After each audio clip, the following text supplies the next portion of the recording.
Y vamos a empezar. Muy buenas tardes a todos. Vamos a comenzar. ¿Qué vamos a ver el día de hoy? Hoy vamos a introducir el concepto de subsucesión. Ajá.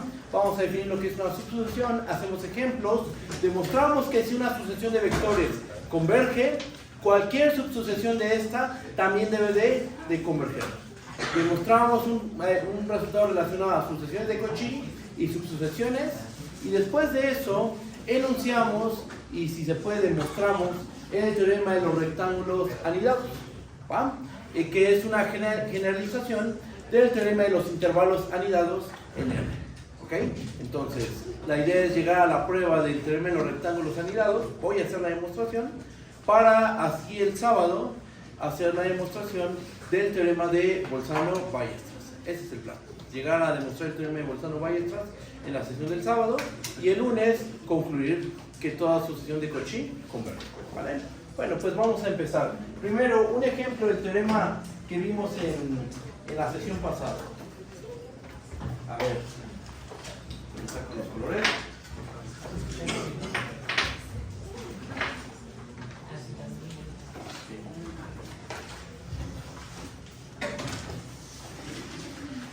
Un ejemplo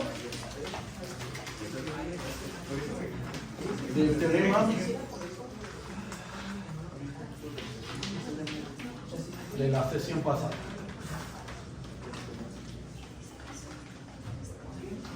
Vamos a tomarnos la sucesión CAXK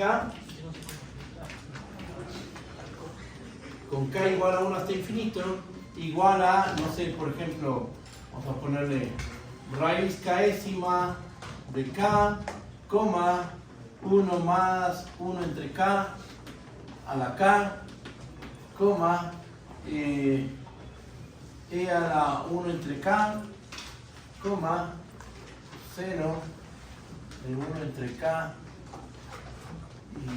y ahí está.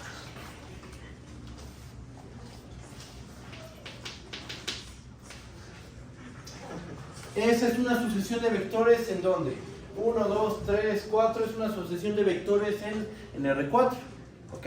Si trabajamos con la definición, ¿qué tenemos que hacer? Hay que proponer el límite, ¿ok? El punto de convergencia.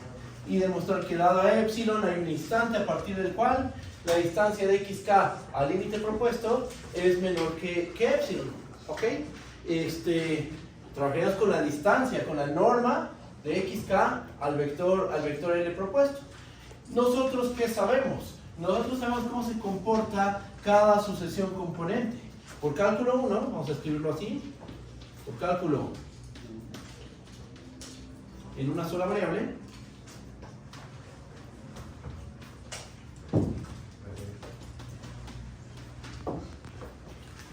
¿qué sabemos de estas cuatro sucesiones?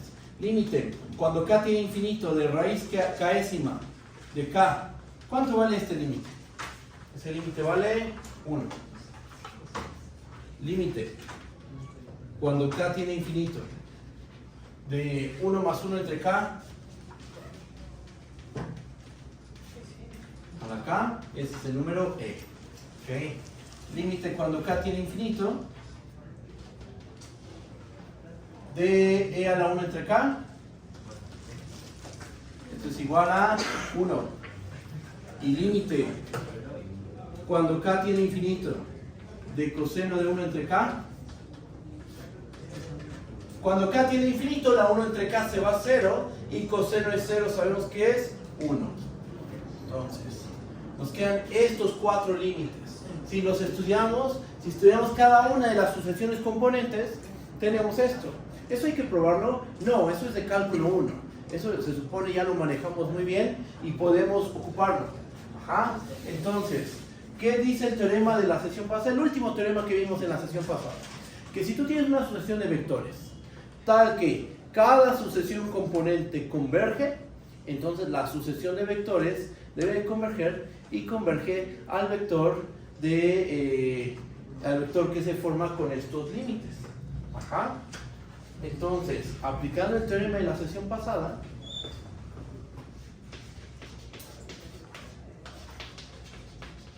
el teorema de la sesión pasada, ¿qué podemos asegurar? Por el teorema de la sesión pasada, podemos asegurar que nuestra sucesión XK de vectores, la sucesión XK, convergen. Y además, ¿cuál es el límite de nuestra sucesión de vectores? El límite cuando K tiende a infinito de la sucesión de vectores XK va a ser el límite de cada una de las componentes. 1, 2, 3, 4. ¿Okay? Entonces, tomamos el límite a ver si me cabe, el límite cuando K tiene infinito de la raíz késima de K, el límite cuando K tiene infinito de 1 más 1 entre K a la K, el límite cuando K tiene infinito de E a la 1 entre K,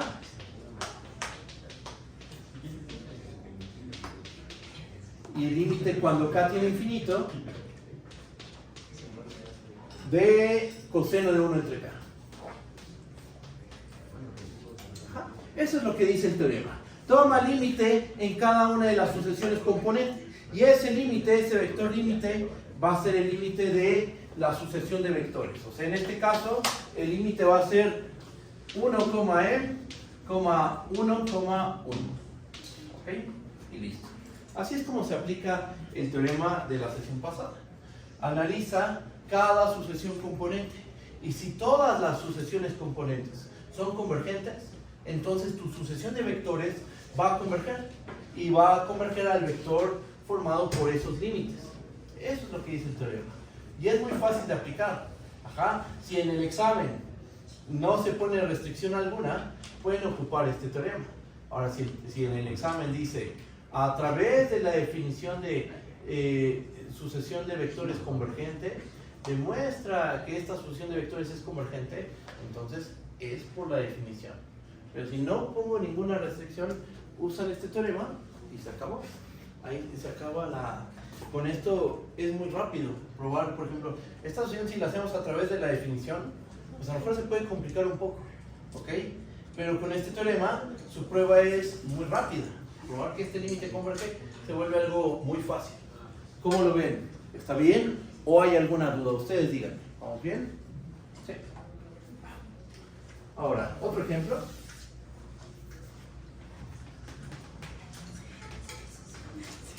Punto 2.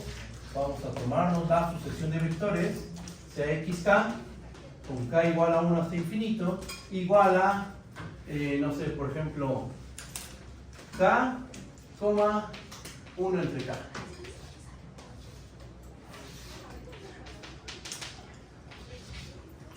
Y entonces, ¿qué notan? ¿Qué le pasa a esta sucesión de vectores?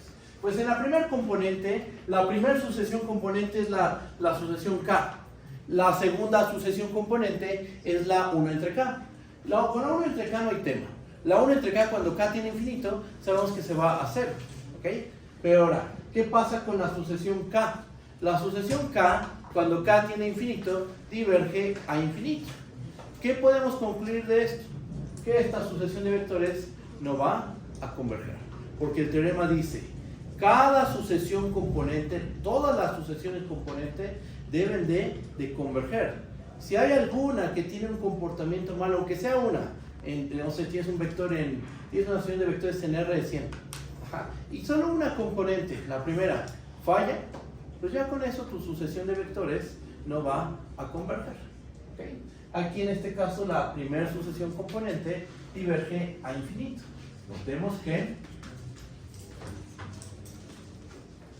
el límite cuando K tiene infinito de K, esto se dispara a infinito.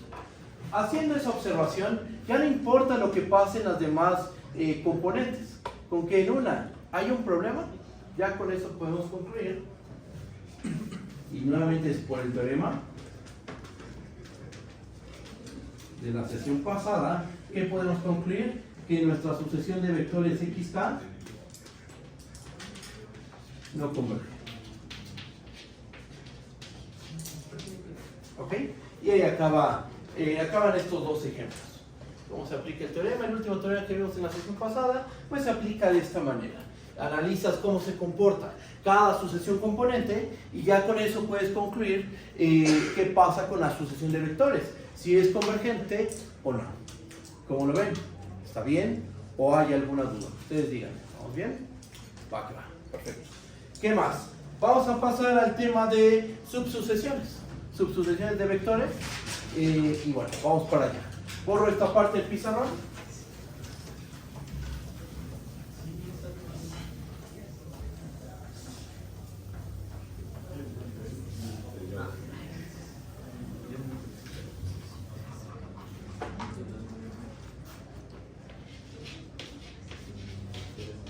Sucesiones.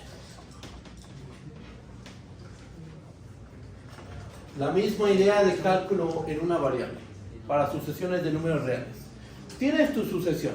Tenemos la sucesión, no sé, por ejemplo, la 1 entre k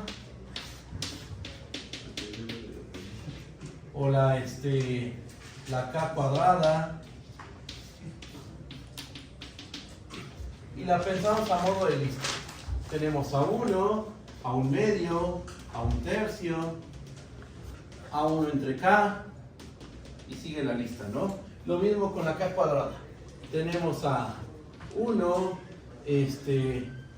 2 al cuadrado, 3 al cuadrado, k al cuadrado, y sigue la lista. ¿Qué queremos? ¿Qué es lo que queremos que sea una subsucesión? Queremos tomar algunos términos de nuestra sucesión, pero de manera ordenada. No vamos a hacer esto de nuestro primer término de la subsucesión va a ser 1 tercio y después 1, después me tomo 1 entre 100 y después 1 entre 80. No, debe ser respetando el orden de aparición. Primero aparece 1, después 1 medio, 1 tercio, 1 cuarto, 1 entre k, etc. Lo mismo aplica para este ejemplo. Debe ser, tomas algunos elementos, pero de forma ordenada, respetando el orden. ¿Qué funciones respetan el orden? Las funciones estrictamente crecientes. Ajá. Entonces, en la definición formal va a aparecer una función estrictamente creciente. Y queremos tomar algunos términos de nuestra sucesión original. Por ejemplo, si esa es la situación, si eso es lo que queremos, ¿qué sería una subsucesión de la 1 entre k? Por ejemplo, podemos tomar los términos con índice par.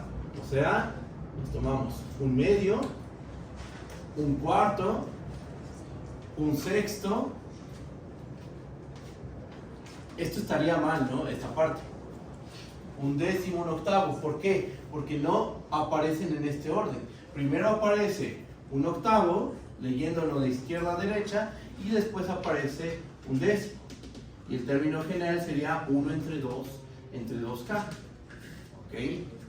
Y algo similar podríamos hacer con la k cuadrada. Entonces queremos ahora con índice, con k impar. Entonces, nos quedaría 1, 3 al cuadrado, 5 al cuadrado, 2k más 1 al cuadrado. Y sigue la lista. ¿Ok? Entonces, esta es una subsucesión de la 1 entre k. Esto es una subsucesión de la k cuadrada. Ya tenemos una idea intuitiva de lo que queremos definir. Pero ahora, ¿cómo le hacemos para definir esto de una manera formal? Lo que vamos a usar es una función estrictamente creciente de los naturales en los naturales. Con eso nos vamos a apoyar y con eso vamos a dar la definición formal de lo que es una subsucesión. Voy a borrar esta parte del pizarrón.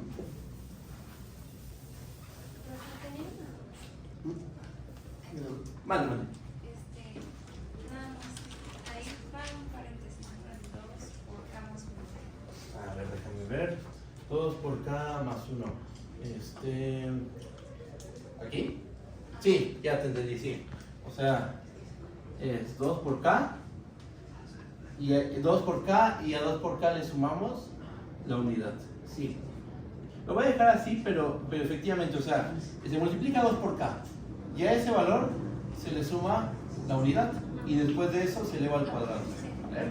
Muy bien. Entonces, ¿cómo definimos formalmente una subsucesión?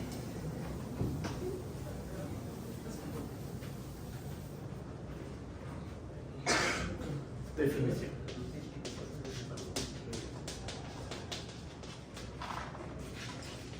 una subsucesión de una sucesión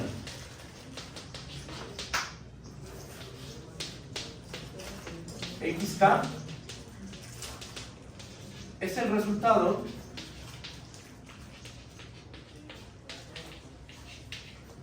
de componer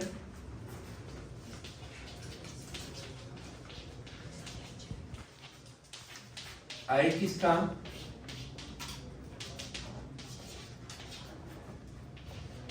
con una función phi, lo voy a llamar R, con una función R que va de los naturales en los naturales estrictamente creciente.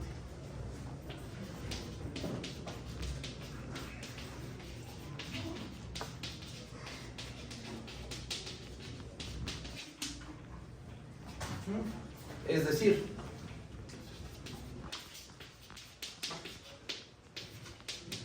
si F es nuestra sucesión XK, recuerden que una sucesión de vectores es una función que va de los naturales en Rn. Esa es la definición formal de lo que es una sucesión. Es una función de los naturales en Rn. Entonces regresemos a la notación funcional. Esta sucesión la denotamos por F, por ejemplo.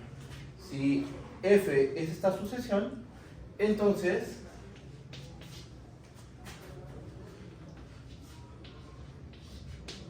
phi compuesta con F es una subsucesión de XK.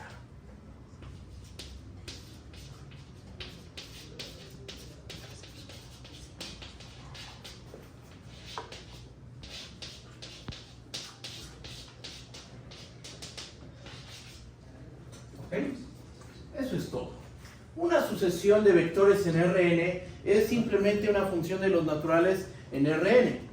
Y nosotros lo que estamos haciendo es definir una subsucesión de nuestra sucesión dada como el resultado de tomas a tu sucesión y la compones con una función R, le puse phi aquí pero es R, con una función R que va de los naturales en los naturales estrictamente creciente. Voy a hacer un diagrama.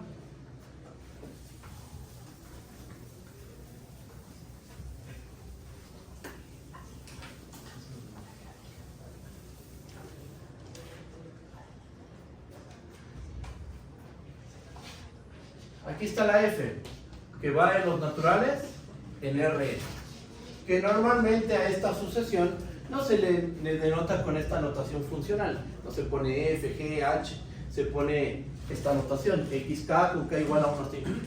Es la notación usual, ¿ok? Pero bueno, para esto vamos a justo denotarla de esta forma, pero recuerden, esta es la sucesión. ¿Y ahora qué es lo que vamos a hacer? Pues la vamos a componer con una función R que va de los naturales en los naturales, la cual vamos a pedirle que sea estrictamente creciente. Y observen que obtenemos nuevamente una sucesión, ¿ok? Porque toda esta composición es una función de R compuesta con F. Digo, toda la composición va de los naturales hacia Rn, ¿vale? Y eso por definición es una sucesión. Básicamente, de una sucesión dada, estamos extrayendo una sucesión. Pero, ¿qué relación hay entre la sucesión original y esta sucesión que estamos extrayendo? Pues que los términos de esta nueva sucesión son los términos de la sucesión original. Y que aparte el orden de aparición viene a ser el mismo. Recuerden lo que dijimos del orden. El orden de aparición debe ser exactamente el mismo. No puede ser, por ejemplo, en la 1 entre K. No vamos a... Una sucesión no es que primero aparezca un cuarto y después un medio, después un octavo y después un sexto. No, deben de aparecer en orden. ¿Y eso cómo lo formalizamos? Justo pidiendo que la función R sea una función de los naturales en los naturales estrictamente creciente. Con eso se respeta el orden de aparición de los términos. ¿Vale? ¿Cómo lo ven? ¿Sí está bien? ¿O hay alguna duda? ¿Cómo vamos? ¿Bien? ¿Qué más? Una observación, o más bien notación, vamos a introducir notación.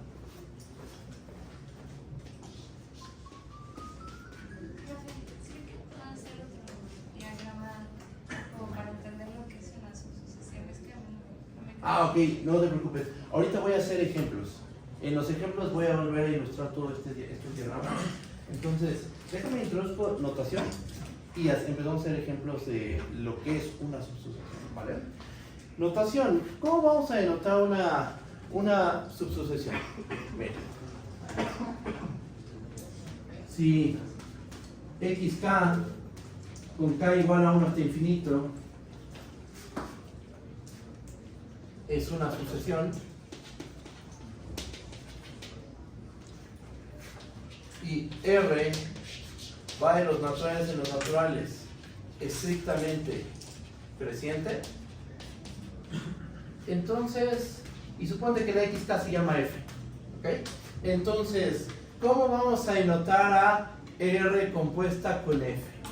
La notación que vamos a usar para denotar esto va a ser la siguiente. Nos va a quedar x, R, k, con k igual a 1 hasta infinito. Donde ¿quién es R sub k? R sub k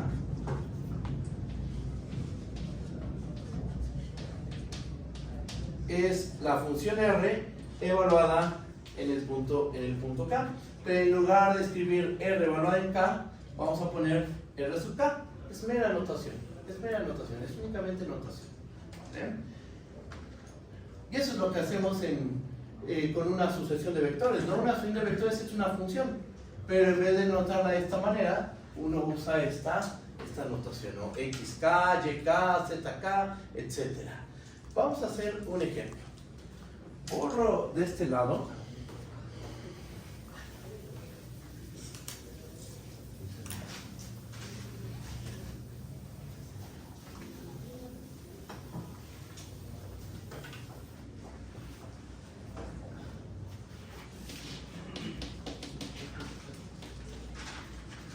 Ejemplo 1. Vamos a tomarnos la sucesión de vectores xk igual a, voy a poner esto, xk con k igual a 1 hasta infinito, igual a 1 entre k, coma 1 entre k cuadrada, con k igual a 1 hasta infinito. Y entonces, tienes esta sucesión de vectores en R2. Y dices, a ver, me quiero construir una subsucesión. ¿Qué hacemos? Pues para construirnos una subsucesión necesitamos una función de los naturales en los naturales estrictamente creciente. Por ejemplo, piensa en una función estrictamente creciente de los naturales en los naturales. Hay muchas. Las más comunes son estas. A cada punto K lo mandamos a 2K. O sea, a cada K lo mandas al késimo número par. Y a cada K lo mandas a 2K más 1. ¿Ok? Vamos a pensar en estas dos funciones. Sea R1, bueno, R, vamos a llamar. Sea R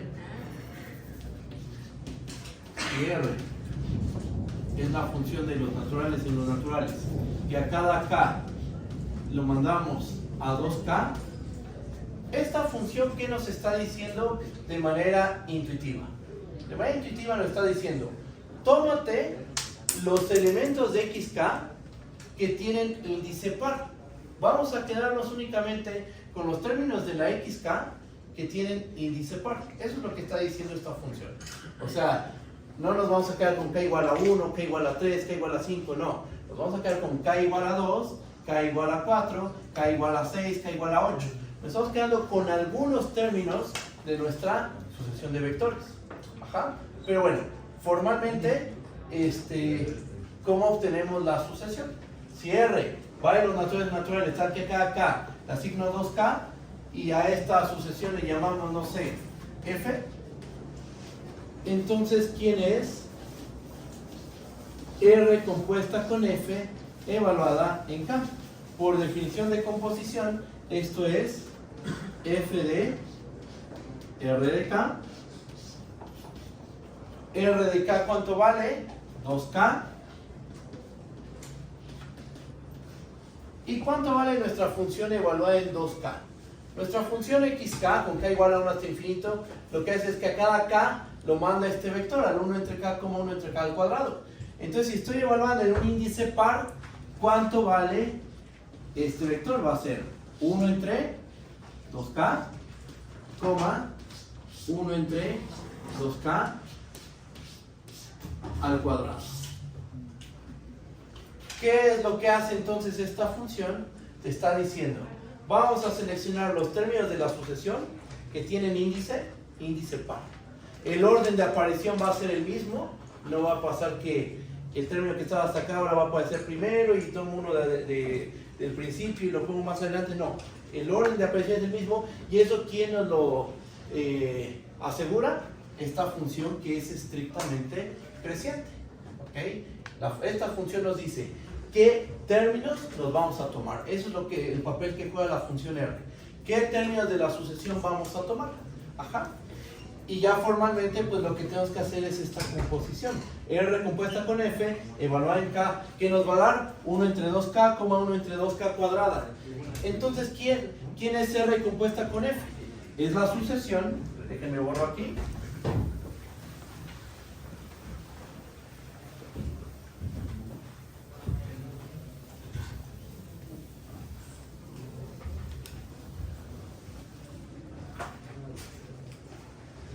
Lo que aquí tenemos, esto es para cada K, natural. Y entonces lo que tenemos es que R compuesta con F, ¿qué sucesión es? Es la sucesión 1 entre 2K, 1 entre 2K al cuadrado. Con K corriendo desde 1 hasta infinito. ¿Ok?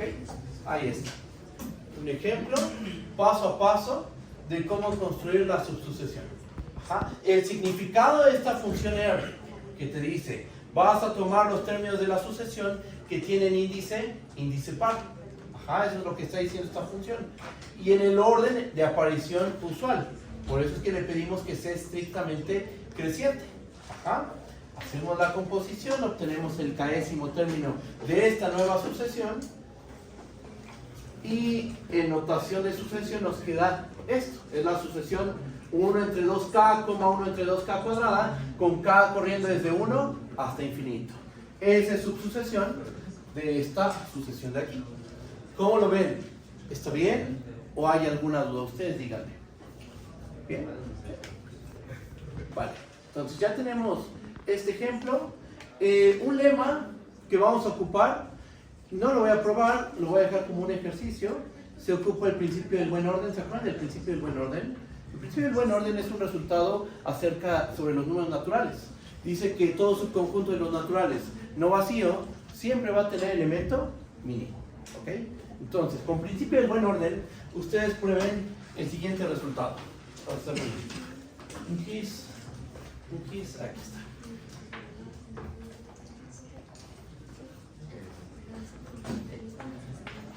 Usando el principio del buen orden,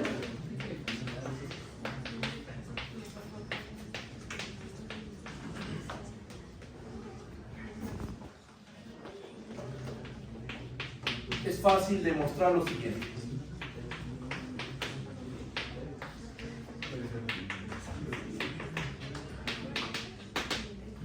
¿Qué dice el lema? Lema. Si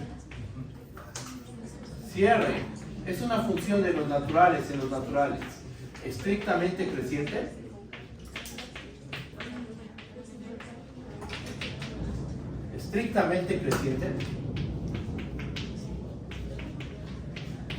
entonces para cada K natural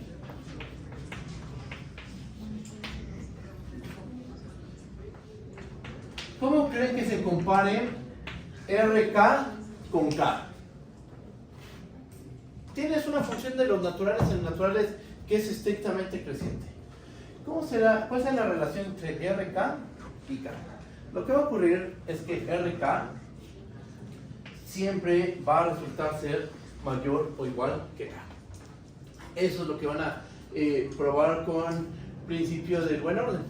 ¿Cuál es mi sugerencia? Contradicción. Supongamos que existe un K0 natural tal que R de K0 es menor estricto a K0. Toman el conjunto de todos los naturales que cumplen que R de todos los K0, tal que R de K0 es menor estricto a K0. Ese es un conjunto de naturales no vacío por lo que estamos suponiendo. Por el principio del buen orden vamos a tener el elemento mínimo. Y a partir de ese elemento mínimo busquen cómo llegar a una contradicción, algo que está mal, ¿vale? Hay que usar el hecho de que la R es una función estrictamente creciente, ¿va? Y esto se ocupa muchísimo en las pruebas de que toda asociación convergente, si una asociación converge, entonces todas las subsoluciones deben de converger al mismo valor. Se ocupa esto, y bueno, ahí está. Prueben eso, es fácil el ejercicio. Y ya teniendo esto en cuenta, vamos a demostrar que toda sucesión convergente, si tenemos una sucesión convergente, cualquier subsucesión debe de converger. Borro esta parte del pizarrón.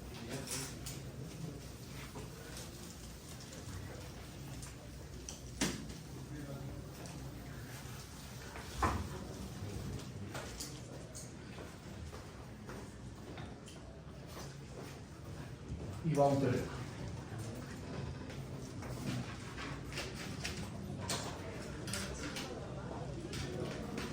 Si XK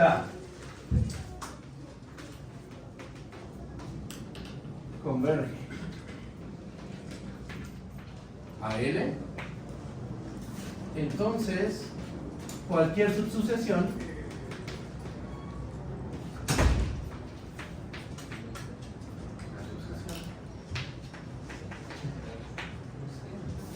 de XK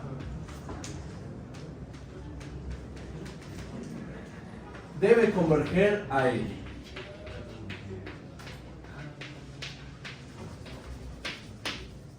Tienes una sucesión XK de vectores en Rn que converge a un vector L.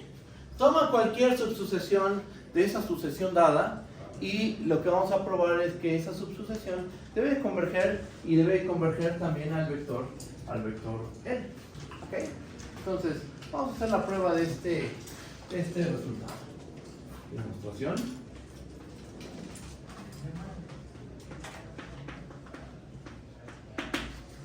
A ver, ¿cómo empezamos la prueba? Tomemos una sucesión que converge. Sea XK con K igual a 1 hasta infinito. Una sucesión de vectores con Rn tal que el límite cuando K tiene infinito de XK, esto es igual al vector L. Va. ¿Y qué más tenemos que hacer? Vamos a tomarnos una subsucesión de la sucesión XK. ¿Borro?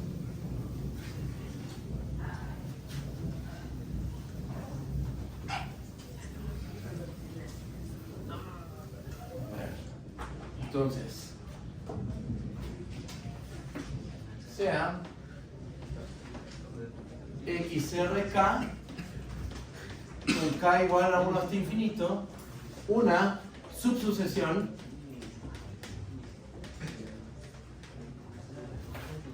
de XK.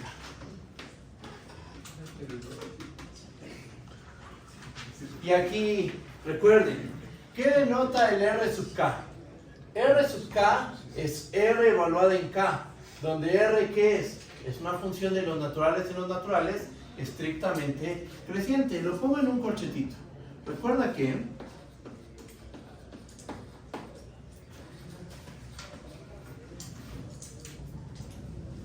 R sub K esto es notación nada más, es R evaluada en K, donde ¿qué es R? Es una función de los naturales en los naturales estrictamente creciente.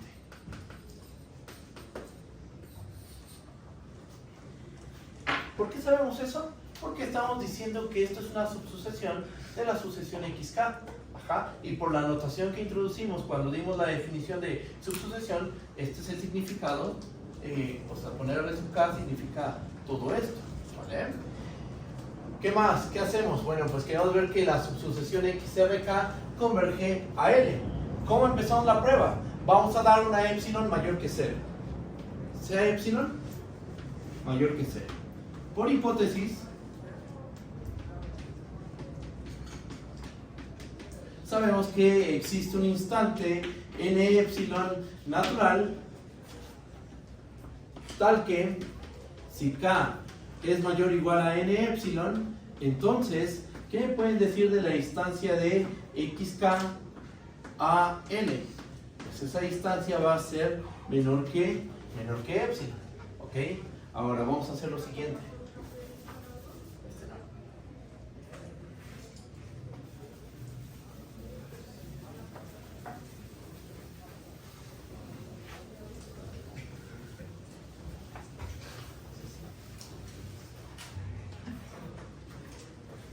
Ahora, ¿qué les dejé de ejercicio?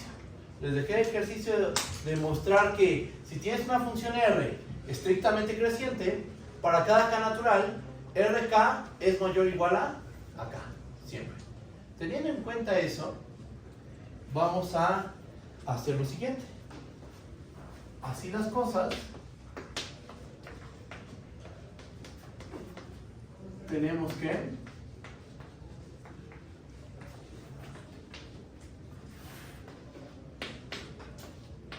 si K es mayor o igual a n epsilon, ¿cómo es RK? R sub K o RK, recuerden esto. R sub K, ¿qué es? R evaluada en K, donde ¿qué es R? Es la estrictamente creciente. Entonces, ¿cómo se compara R sub K con n epsilon? Mayor o igual. ¿Por qué? Hagamos un pasito intermedio. Porque R sub K es mayor o igual a K por el lema. Y K es mayor o igual a n epsilon. Entonces, por mera transitividad, se sigue que RK es mayor o igual a n epsilon. ¿Y qué pasa cuando tomas un índice mayor o igual a n epsilon? La distancia del término de la sucesión con ese índice al límite, ¿cómo es? Es menor que epsilon. Entonces, RK es mayor o igual a n epsilon, y eso implica que la distancia de XRK a L, esto es menor que epsilon. Y listo, ahí está, no hay más que hacer. Eso es toda la prueba. La clave es entender el significado de cada simbolito, ¿no? R sub K, ¿qué es? Es R evaluado en K. Ajá. Esta es la notación de una subsucesión de la sucesión XK. Cuando ponemos aquí R sub K, eso es R evaluado en K. El lema nos dice que cuando tienes una R estrictamente creciente, ¿quién es más grande? ¿R evaluado en K o K? R evaluado en K es más grande que K, que es lo que estamos usando justo aquí. Entonces, K es mayor o igual a n epsilon. RK es mayor o igual a K por el lema. Entonces, R sub K es mayor o igual a n epsilon. Si tomo el RK-ésimo término de la sucesión y veo la distancia que tiene con L, pues sabemos que eso es menor que epsilon por la forma en que tomamos a n epsilon. N epsilon que cumple es un instante a partir del cual esta distancia es menor que epsilon. Y listo. Mande, te Lo escucho. de la desigualdad de que RK es mayor a K simplemente porque la subsucesión es creciente. Porque es estrictamente creciente, exactamente. El emita que les enuncié hace rato. Y ahí acaba la prueba. Ya con esto queda demostrado, ya queda demostrado que XRK converge al vector N. Listo. Ahí se acaba la prueba. ¿Cómo lo ven? ¿Está bien? ¿O hay alguna duda? Ustedes díganme. Y esta prueba es muy común, ¿eh? Esta prueba aparece en los libros de cálculo, pero casi nunca mencionan esto. Quien sí lo menciona es el libro de Bartlett, de Introduction to Real Analysis, que es cálculo 1 y 2. Cálculo 1 y 2. En el tema de sucesiones de números reales, comenta que RK tiene que ser mayor o igual a K, no dice por qué, Simplemente lo comenta y lo ocupa y ya. Y bueno, pues ya. Ahí está la demostración. ¿Alguna duda? ¿Cómo lo ven? Vale. Entonces, borro esta parte.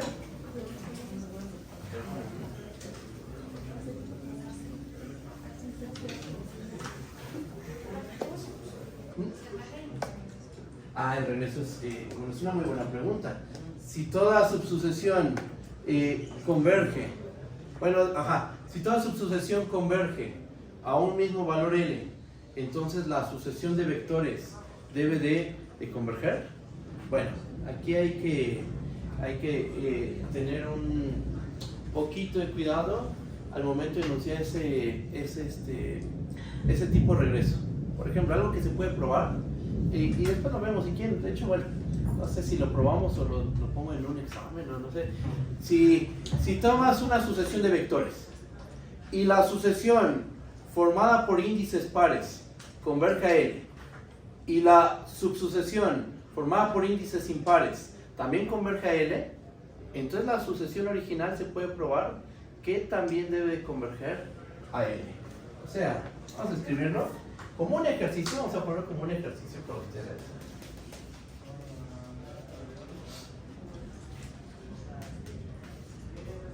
Si xk, con k igual a 1 hasta infinito, es tal que la sucesión x2k converge a L y la sucesión x2k más 1 también converge a L, entonces algo que se puede demostrar es que la sucesión original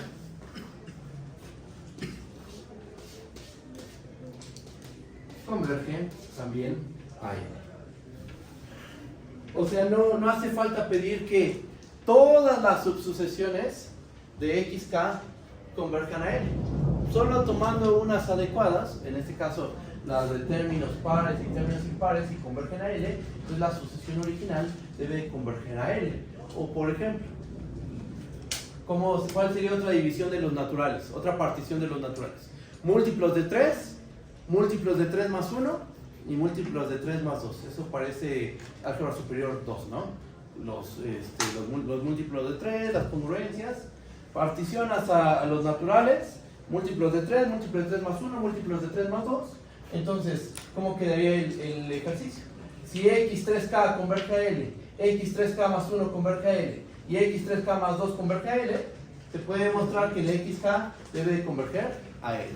Tomando subsucesiones adecuadas, uno puede demostrar que la sucesión original converge. ¿Entienden ese? Creo que les podría ayudar a entender todo esto de una mejor manera. ¿Alguna duda? ¿Cómo vamos? ¿Vamos bien? ¿Sí?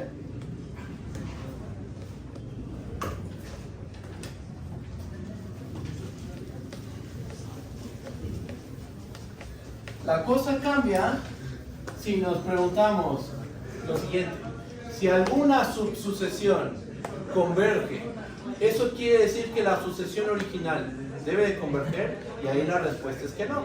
Que una subsucesión converja no nos garantiza la convergencia de la sucesión original.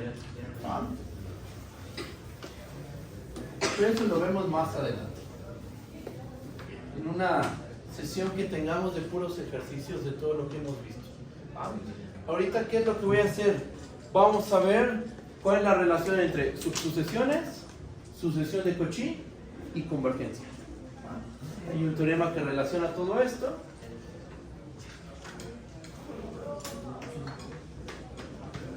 Teorema CXK con K igual a 1 hasta infinito, una sucesión de Cauchy.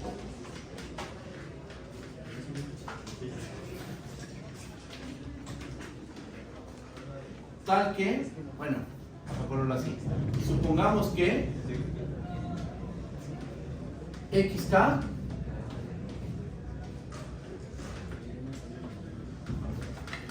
tiene una subsucesión que converge al vector L. Entonces, lo que vamos a demostrar es que la sucesión original, xk, converge a L. Y a lo mejor me podría decir, pero no se supone que si una subsucesión converge, eso no garantiza la convergencia de la sucesión original. Sí, pero aquí le estamos agregando una condición adicional. Aquí estamos suponiendo que la sucesión de vectores xk es una sucesión de Cauchy. Tienes una sucesión que es de Cauchy y esa sucesión posee una subsucesión que converge a un vector L, entonces la sucesión original debe de converger al vector L. Ajá. Aquí tenemos una hipótesis adicional. Pídele a la sucesión que sea de Cauchy y pídele que tenga una subsucesión convergente, entonces la sucesión debe de converger. ¿Vale? Vamos a probar este resultado. Voy a borrar.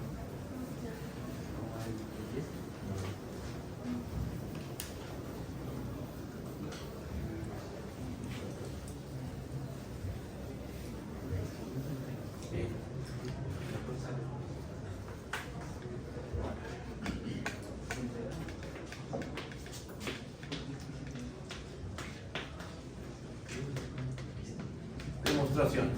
A ver, ¿qué queremos probar? El objetivo es probar que la sucesión xk converge al vector L. ¿Cuáles van a ser nuestras hipótesis? La sucesión xk es de Cauchy y la sucesión xk posee una subsucesión que converge al vector L. ¿Ah? Esta es la demostración. Damos una epsilon mayor que 0.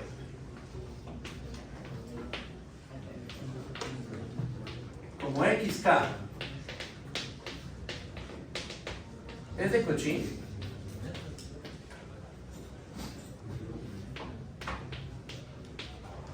entonces existe un instante n epsilon, vamos a ponerle n1, que voy a tomar varios instantes. Existe un instante n1 natural, tal que si k y m son mayores o iguales a n1, entonces la distancia que hay de xk a xm, esa distancia va a ser menor que, y por conveniencia, esto lo puedo hacer tan pequeño como yo quiera, pero por conveniencia vamos a hacerlo menor que epsilon medios. ¿Okay? Entonces, ¿qué estamos ocupando? El hecho de que la xk es de Cauchy. ¿Ah? ¿Qué más? Me borro aquí.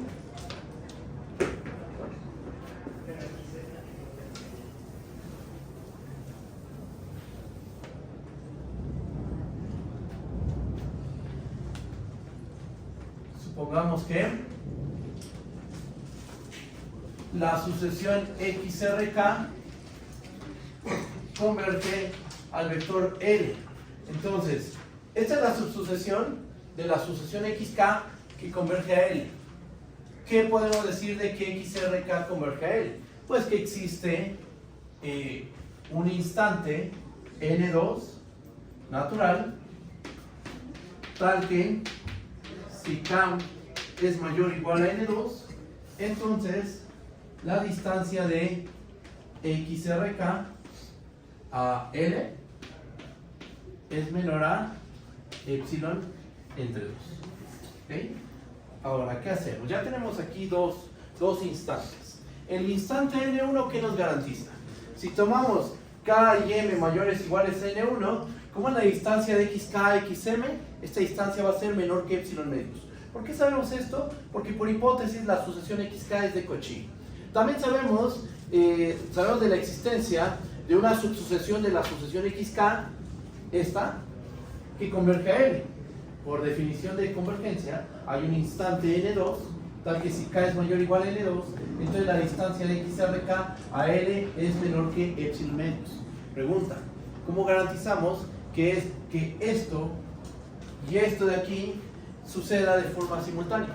Vamos a tomar el máximo entre N1 y N2. ¿Va? Borro.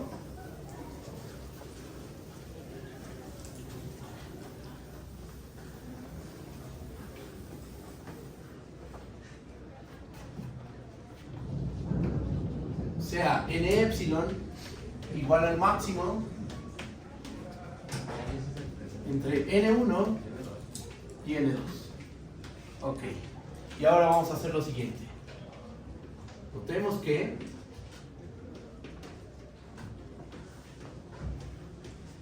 ¿qué pasa si K es mayor o igual a N epsilon? A ver, déjenme pensar aquí cómo me tomo este cuartel. Y tomemos un K0 mayor o igual a N epsilon fijo. O sea, tomas el máximo entre N1 y N2, ¿ok? Y tomamos un K mayor o igual a N epsilon arbitrario. Toma cualquier K mayor o igual a N epsilon. Y de todos esos números naturales mayores o iguales a N epsilon, selecciona un K0. Y ese es un elemento fijo. Se selecciona uno, por ejemplo, K0 podría ser N epsilon. Por ejemplo, selecciona uno que nos va a servir, nos va a auxiliar en la prueba. ¿Va? Puede ser N epsilon o N epsilon más 1, o toma un puntito fijo siempre y cuando sea mayor o igual a N epsilon. Ahora, vamos a hacer lo siguiente. Queremos ver cómo es la distancia de xk al vector L. Vamos a sumar un 0. Esto es lo mismo que la distancia de xk a a ver, denme un segundo.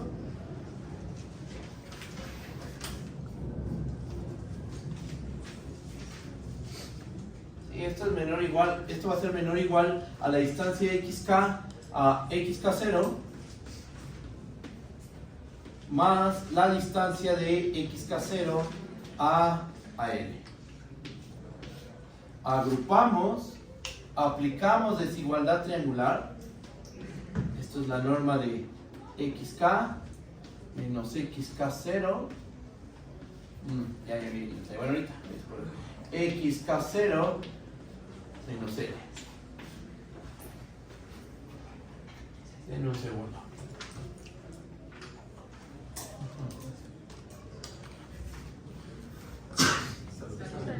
No puede ser K0 un RK. K0. Lo tomamos como un RK, es un elemento. Un RK0, ¿no? Ajá, mayor o igual que. Justo, exactamente. Exacto. Entonces, a ver, tomamos este cuate. A ver, déjame pensar eso. Un R0. Un R0. K. Sí, no, está muy bien. Porque está diciendo solo que. A ver. ¿Sí? Claro, sí, exactamente. Vamos a tomar el K0 así, vamos a tomarlo de esta manera, pero vamos a sumar un 0 diferente, justo el que tú dices. Vamos a tomarnos R, K0, R, K0. Aquí ponemos R, K0 y RK0, gracias, con esto ya queda bien la prueba.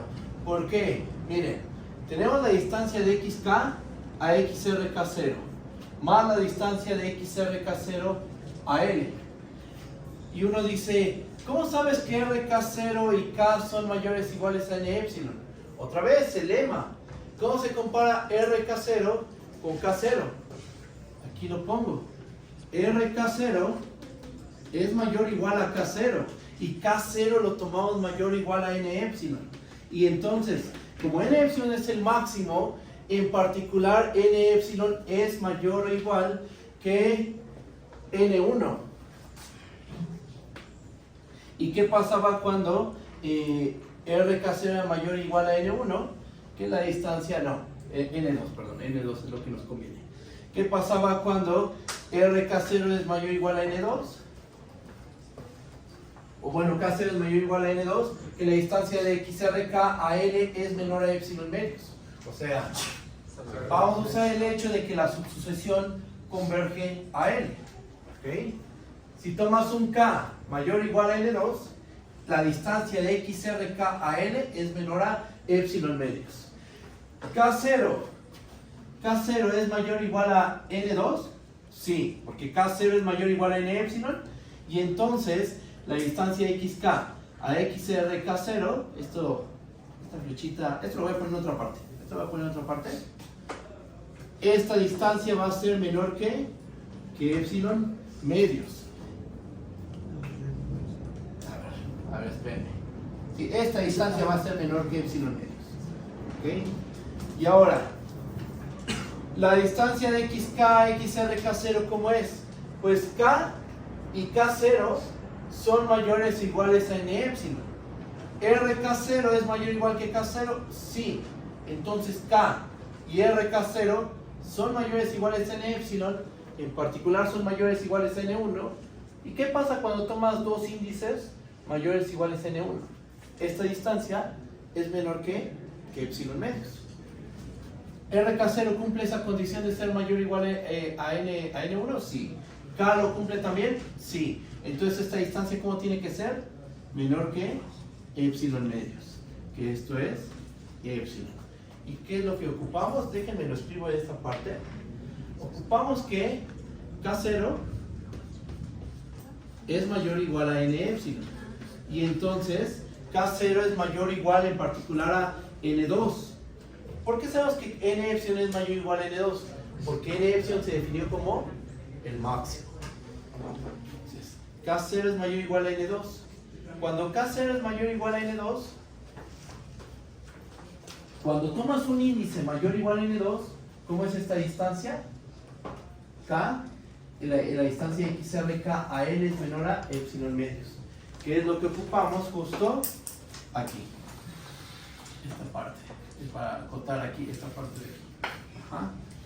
¿Qué otra cosa usamos? K y K0. ¿Cómo son?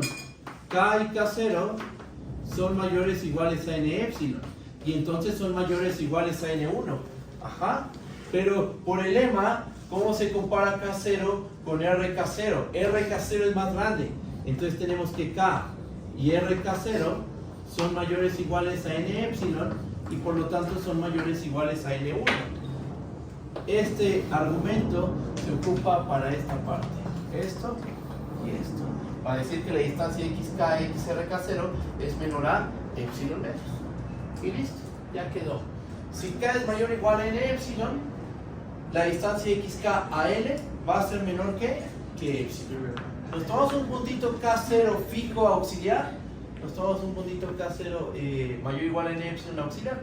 Pero con eso pudimos concluir que sin importar la K que tomes, mayor o igual a N epsilon, la distancia XK a L es menor que epsilon. O sea, tu sucesión de vectores original, la XK, es una sucesión convergente. ¿Y a dónde convergen? Converge al vector L, que es el vector de convergencia de la subsucesión XRK. Y ahí acaba la prueba. ¿Qué fue clave? El hecho de que la XK estamos suponiendo que es de Cauchy. Entonces, ahí acaba la demostración. XK es una sucesión de Cauchy y XRK es una subsucesión de Cauchy. Exactamente, es correcto. ¿Y para qué definimos otra que era RK0? Para que esa sea la que dependa ahora de... Ah, no, el K0 es un número mayor o igual que 0 fijo. Distinto a acá. Ajá, o sea, digamos, aquí tomamos un natural mayor o igual a N epsilon. Toma uno, fijo. Selecciona un numerito fijo mayor o igual a N epsilon. Y entonces, a este puntito le aplicamos, aquí que tenemos, R evaluada en K0. R evaluada en K0, o sea, un punto de la subsucesión. R evaluada en K0. ¿Por qué lo tomamos así? Porque sabemos que cuando tu K es mayor o igual a N2, piensa en el K0 aquí, piensa que aquí tenemos un K0, ¿cómo es la distancia de XRK0 a L? Imagina que aquí queda K0. Si K0 es mayor o igual a N2, ¿cómo es la distancia de XRK0 a L? Menor que epsilon medios. Si K0 es mayor o igual a N2, ¿y esta K0 que tomamos cumple esa condición? Sí, porque N epsilon, ve cómo lo tomamos, como el máximo entre N1 y N2. Entonces K0 va a ser mayor o igual a N2. Por lo que dijimos aquí, la distancia de XRK0 a L es menor que epsilon medios, que es justo lo que escribimos aquí. La distancia XRK0 a L es menor que epsilon medios. No es que hayamos construido otra subsucesión, simplemente tomamos un puntito, selecciona un puntito mayor o igual a n epsilon fijo. Le aplicas la función R, RK0. Eso te da un término de la subsucesión. Ese término de la subsucesión, ¿cuánto dista de L? Por lo que se hizo aquí, sabemos que ese puntito XRK0 dista de L menos que epsilon medios. Pero aquí mete K es un punto en la sucesión. K es un punto, este K es un natural mayor o igual a n epsilon, el que sea, este sí es cualquiera. Tomas un K mayor o igual a n epsilon, el que sea, y lo que probamos es que sin importar quién sea esta K, la distancia XKL fue menor que epsilon. Para lograr hacer esa demostración, tomamos un puntito auxiliar K0. No sé, por ejemplo, K0 podría ser justo n epsilon. Entonces, como el instante n epsilon. Le llamé K0 simplemente. A K0 le aplico la función R, que es la estrictamente creciente. Entonces, K0 es mayor o igual a n epsilon. N epsilon es mayor o igual a n2. Entonces K0 es mayor o igual a n2. Y entonces la distancia XR K0 a L va a ser menor a epsilon medios. Con un puntito auxiliar para lograr hacer estas acotaciones. ¿Sí está bien? Sí. Va, claro. Mande, te escucho. Ahí donde sumó el 0 al primero, menor o igual. ¿Por qué? O sea, ¿por qué es menor o igual? El de arriba. No, ahí me equivoqué yo. Aquí es un igual, porque estamos sumando un 0. Y ya después aquí lo que hicimos fue aplicar desigualdad triangular. Aquí es una igualdad, porque aquí lo que estamos haciendo es sumar un 0, Gracias por la observación. Sumamos un 0 que fue menos XRK0 más XRK0. Ahí sigue siendo una igualdad y después aquí aplicamos desigualdad de triángulos. ¿Qué más? ¿Alguna otra duda? Ustedes díganme. Ya tenemos este resultado.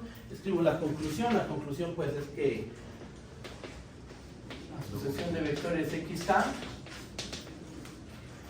convergen a el vector Y. ¿Ok? Y bueno, ya está. Esto lo probamos. Estamos de acuerdo que hicimos la prueba de este resultado. Ya tenemos la prueba de este resultado. Y ahora voy a enunciarles el teorema de Bolzano-Weierstrass para sucesiones. Y suponiendo el teorema de Bolzano-Weierstrass para sucesiones, vamos a probar que toda sucesión de Cauchy converge. En este momento, suponiendo Bolzano-Weierstrass para sucesiones, en esta sesión vamos a probar que toda sucesión de Cauchy converge. ¿Qué es entonces lo que nos va a faltar por demostrar? Pues el teorema de Bolzano-Weierstrass para sucesiones. Pero eso lo voy a dejar para la sesión del sábado. Y si falta tiempo, en la sesión del lunes terminamos todo lo relacionado al teorema de Bolzano-Weierstrass para sucesiones. ¿Vale? Entonces, empezamos. Voy a enunciar a Bolzano-Weierstrass.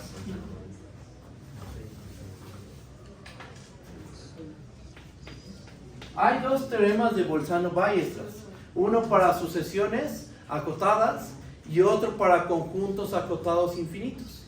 Se puede probar que ambos teoremas son equivalentes. Suponiendo uno, demuestras el otro y viceversa. Ajá. Ahorita el que vamos a ver es el teorema de Bolzano-Weierstrass para sucesiones acotadas. Teorema.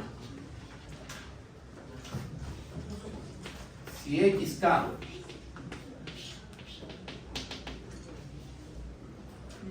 está acotada, entonces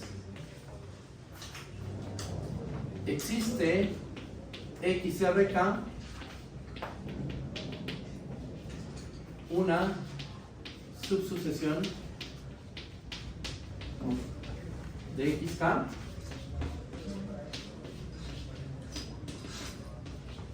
convergente.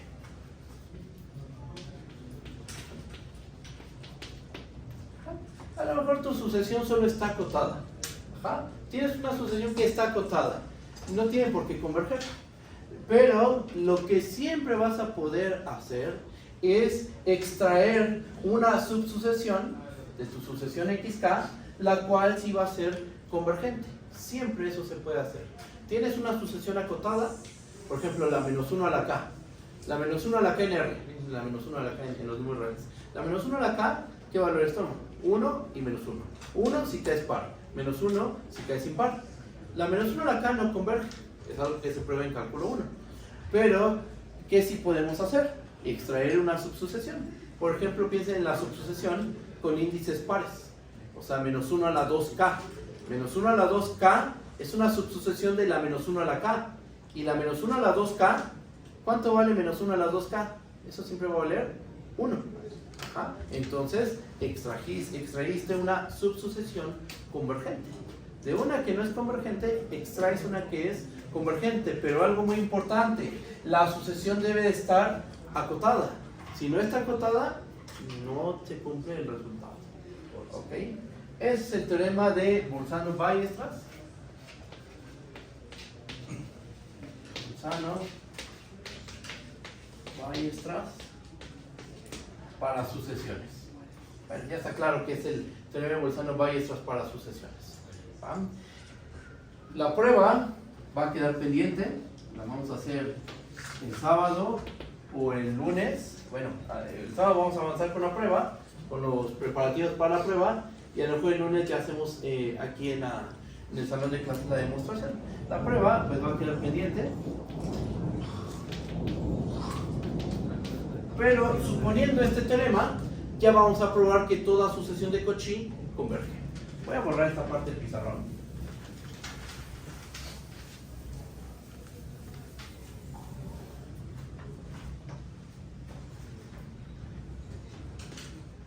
Teorema. Toda sucesión de Cauchy converge. ¿Okay? Vamos a probar que toda sucesión de Cauchy es convergente. Nosotros ya sabemos que toda sucesión convergente es de Cauchy. Lo que vamos a ver es que el regreso es válido. Y entonces una sucesión converge si y solo si es de Cauchy. ¿Va? En Rn. Ya en espacios más generales, eso no es verdad. Cuando es verdad, se les conoce como espacios, bueno, en el caso de los métricos, se les conoce como espacios métricos completos, donde toda sucesión de Cauchy converge. La completez es algo muy importante. Por ejemplo, para probar el teorema de existencia y unicidad a las ecuaciones diferenciales ordinarias de primer orden, se requiere construirse una función que se le conoce como contracción. Una contracción, no voy a dar la definición de lo que es una contracción, entre un espacio métrico completo en sí mismo. Se necesita la completez, que toda de Cauchy converja. De que ese espacio, ¿de qué va a ser? Pues las ecuaciones diferenciales, sus soluciones son funciones. Entonces, ese espacio métrico completo va a ser un espacio de funciones. Y bueno, así es como se hace la prueba. La importancia de que sea completo en muchas pruebas, en muchas áreas de las matemáticas, es importante que sea completo su espacio.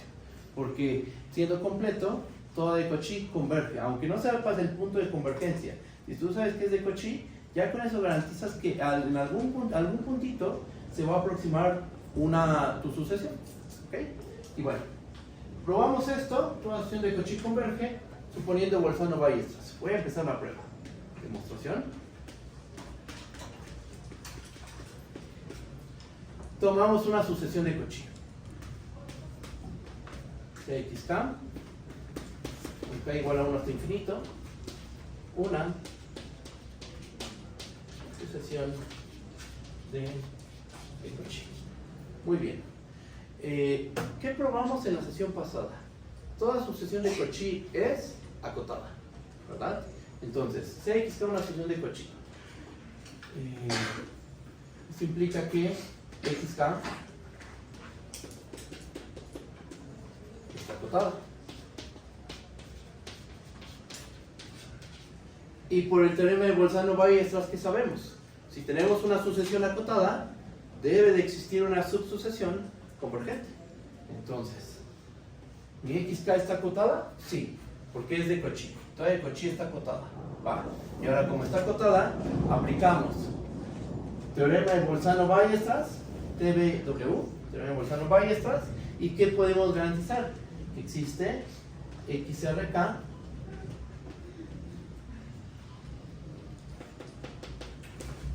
una subsucesión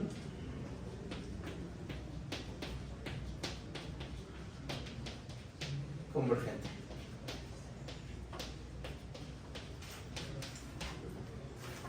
Entonces, ¿qué podemos decir? Ya con toda esta información, ya prácticamente acabamos la prueba, porque antes de enunciar el teorema de Bolzano-Weierstrass, ¿qué probamos?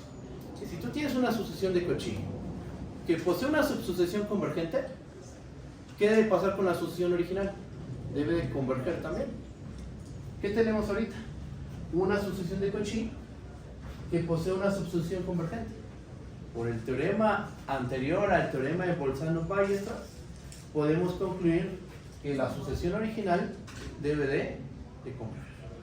Y ahí se acaba la demostración.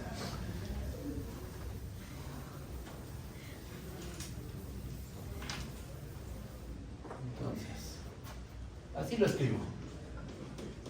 Por el teorema anterior al teorema de Bolzano-Weierstrass,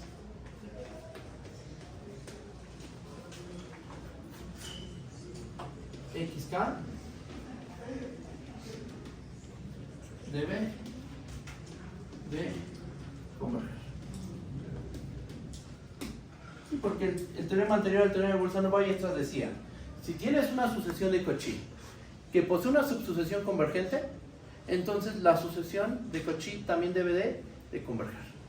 Y en esas hipótesis nos encontramos. XK es una sucesión de Cauchy, posee una subsucesión convergente. El teorema que nos garantiza que la sucesión original debe de converger. Y eso es lo que queríamos demostrar. Toda de Cauchy es convergente. Y acá, ahí acaba. Mande. Converge a lo mismo. Y converge al mismo valor, ajá, que lo podríamos escribir efectivamente. Nos interesa nada más la convergente, pero efectivamente XK debe converger y cumpliendo esta condición, ¿verdad? Como bien tú dijiste, es correcto, está muy bien. XK y la XRK deben de converger al mismo valor, efectivamente. Y ahí acaba la prueba. Como lo ven, ¿está bien? ¿O hay alguna duda? No te escucho. ¿Puede ser una subsucesión la misma sucesión? ¿Una subsucesión la misma sucesión? Sí puede ser. Sí. En ese caso, le hablaríamos de que la sucesión desde un principio era convergente. Okay. Exactamente. Sí puede ser, efectivamente. Vamos aquí. Y ahí acaba la prueba. O sea que, ¿qué necesitamos para lograr justificar todo esto? Pues nos hace falta probar el teorema de Bolzano-Weierstrass. ¿Cómo le vamos a hacer? Necesitamos probar el teorema de los rectángulos anidados. Esa es la parte 1. Teorema de los rectángulos anidados. Tenían la prueba de los rectángulos anidados, que yo creo que esa la hago el sábado. Ya el lunes probamos el teorema de Bolzano-Weierstrass. Ajá. Y con eso acabamos. Yo creo que el martes me dedico a hacer ejercicios de todo esto que hemos visto, lunes y martes, porque el lunes me va a sobrar tiempo. Entonces, el lunes hago un poquito de ejercicios, el martes también, y ya. De ahí ya empezamos con el tema de funciones de R en RL. ¿Ah? Y bueno, ¿alguna duda? ¿Vamos bien? Bueno, yo creo que le dejamos hasta aquí y nos vemos el sábado. ¿Vale? Bye bye. Gracias.